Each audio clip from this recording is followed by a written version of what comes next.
Hello and welcome to our weekly feature Opm Now, where we keep you up to date on the Prime Minister's weekly activities. I'm Naomi Francis. This week on Opm Now, Prime Minister Andrew Holness visits families of slain policemen, reassignments within the Ministry of Economic Growth and Job Creation, and the Prime Minister meets with stakeholders on security matters. These stories and more now.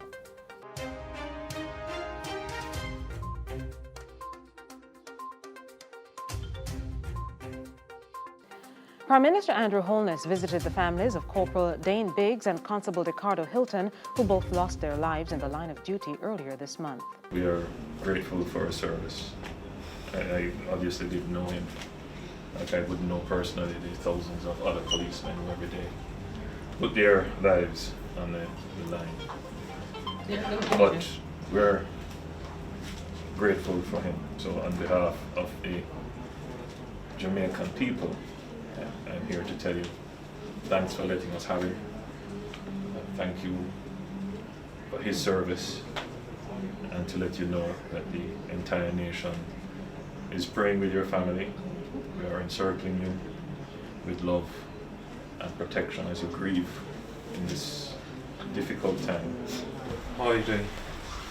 The country is grateful for his service, that we appreciate his life and his contribution, and it is not going to go in vain.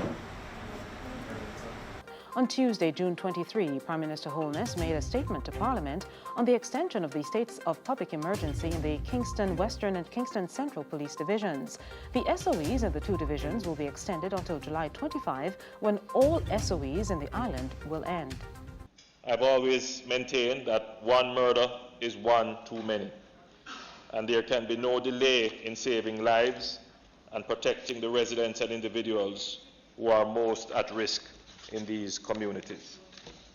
I have maintained that the implementation of the emergency security measures were never meant to be an alternative to other policing strategies. What it does, however, is to allow us to control the level of crime in the short term, while we actively pursue other parallel measures to enhance the capacity of the security forces, which have been under-resourced over many years. Also on the issue of safety and security in the island, the Prime Minister met with various stakeholders to discuss solutions to further address the matter.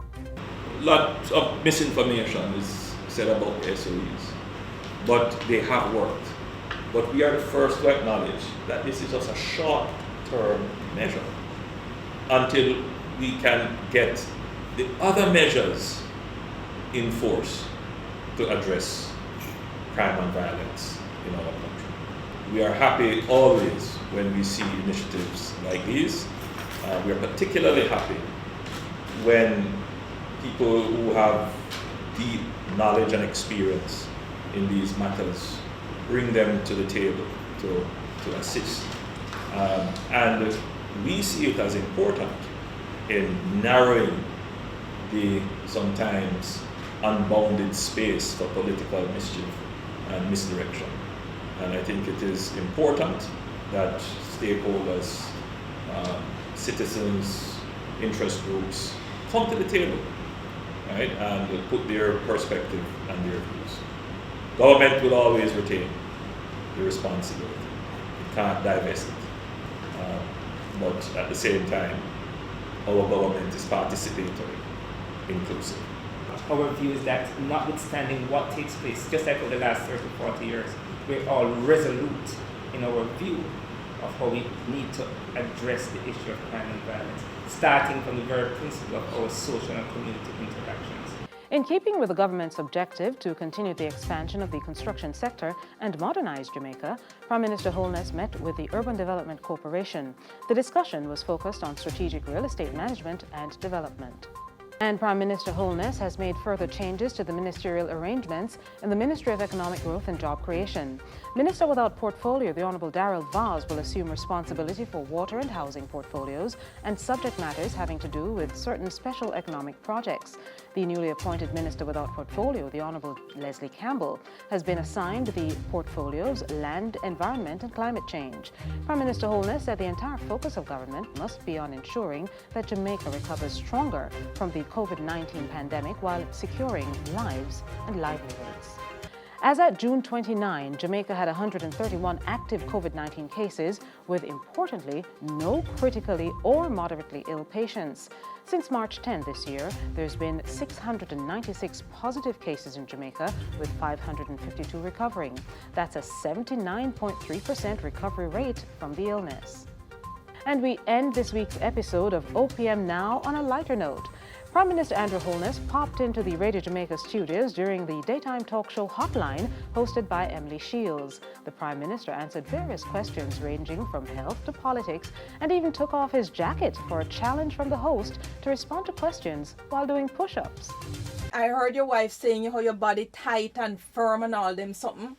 I want you to answer the question whether we should not have local and general government elections in one whilst you do 10 push-ups with me on the hotline. So Lord go down. have mercy. Your cameramen are here, so go down and let me see for sure. Ready? Yes? Ready? Can you do both elections in one? Yes, we can. And your cameraman only depend you, not depend me. I'm going to beat you. Can you save money and do the elections in one go? About $750 million. Will you do it? Well, that's a discussion ongoing.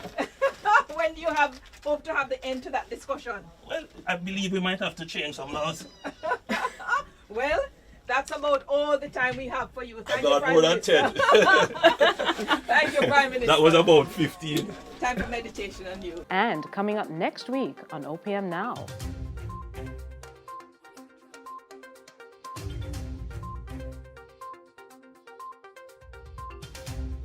And that's it for OPM Now. Join us again next week. Please like, share, comment, and subscribe to Andrew Michael Holness /JM on YouTube. Follow at Andrew Holness JM on all socials and visit opm.gov.jm for more information. Stay safe.